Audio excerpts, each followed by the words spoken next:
Halo Agrotekers, kembali lagi bersama kami di podcastnya Agropedia.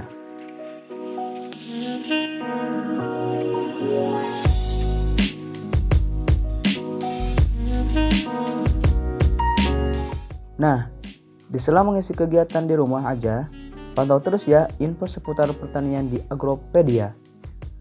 Di episode sekarang, akan membahas mengenai salah satu budidaya pertanian yang sering dilakukan oleh masyarakat tani.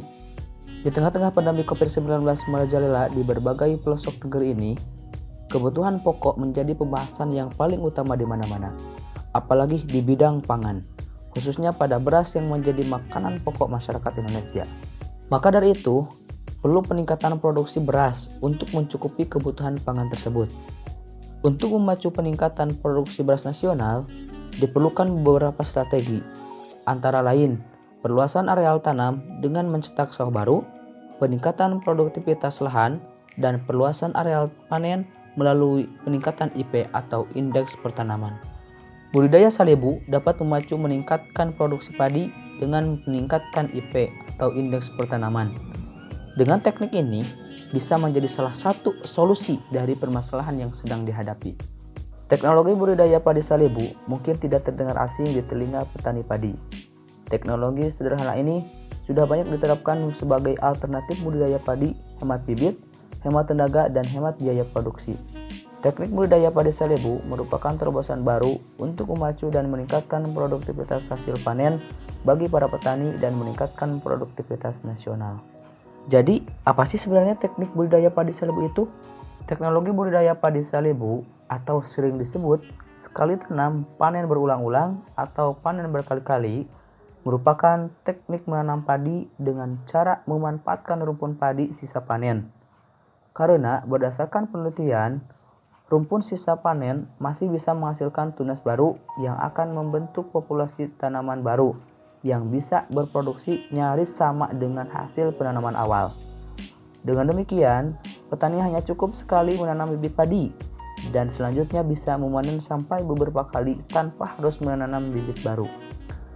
Budidaya padi salebu adalah salah satu inovasi teknologi untuk memacu produktivitas atau peningkatan produksi. Pada budidaya padi salebu ada beberapa faktor yang dapat berpengaruh pada pertumbuhan, antara lain 1. Tinggi pemotongan batang sisa panen. Yang kedua, varietas. Yang ketiga, kondisi air tanah setelah panen. Dan yang keempat, pemupukan. Padi salebu merupakan tanaman padi yang tumbuh lagi setelah batang sisa panen ditebas atau dipangkas. Tunas akar muncul dari buku yang ada di dalam tanah. Tunas ini akan mengeluarkan akar baru sehingga suplai hara tidak lagi tergantung pada batang halaman. Tunas ini bisa membelah atau bertunas lagi seperti padi tanaman pindah biasa. Inilah yang membuat pertumbuhan dan produksinya sama dan lebih tinggi dibandingkan tanaman pertama atau ibunya. Budidaya padi salebu akan meningkatkan indeks panen karena tidak lagi melakukan pengolahan tanah, persemaian, dan tanam, sehingga rentang waktu produksi lebih pendek. Budidaya ini secara tidak langsung juga dapat menanggulangi keterbatasan varietas unggul karena pertumbuhan tanaman selanjutnya terjadi secara vegetatif. Maka mutu varietas tetap sama dengan tanaman pertama. Budidaya padi salebu akan lebih ekonomis sekitar 45% dibandingkan budidaya tanaman pindah. Hal ini yang meningkatkan pendapatan petani. Adapun metodologi pelaksanaan budidaya padi salebu ialah sebagai berikut. 1. Menjaga kelembaban tanah.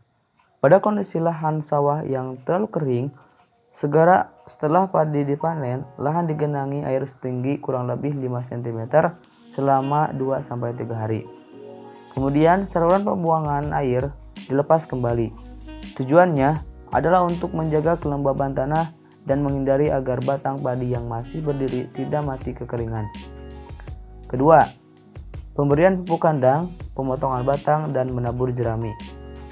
Sebelum melakukan pemotongan batang, pupuk kandang diberikan pada lahan terlebih dahulu dengan kebutuhan 1 ton per hektar. Pemotongan dilakukan pada pangkal batang menggunakan mesin potong rumput. dengan ketinggian kurang lebih 5 cm dari permukaan tanah. Setelah selesai melakukan pemotongan, maka semua jerami baik sisa permanenan maupun bekas pemotongan batang ditabur merata di permukaan lain. Tunggul padi tidak ada yang tertutup oleh tumpukan jerami. Kalau itu terjadi, maka tunas baru tidak akan tumbuh. Ketiga, memupuk dan melumpurkan tanah. Untuk merangsang pertumbuhan, maka kurang lebih 2 minggu setelah pemotongan pangkal batang atau setelah sebagian besar tunas muncul ke permukaan, maka dilakukan pemupukan pertama dengan cara menaburkan pupuk urea di antara rumpun padi secara merata sebanyak 150 kg per hektar. Sekian Agropedia kali ini, mudah-mudahan teman-teman dapat mengaplikasikan budidaya ini sehingga dapat membantu dan meningkatkan kebutuhan pangan Indonesia. Terima kasih atas perhatiannya, sampai ketemu di Agropedia selanjutnya. Bye-bye.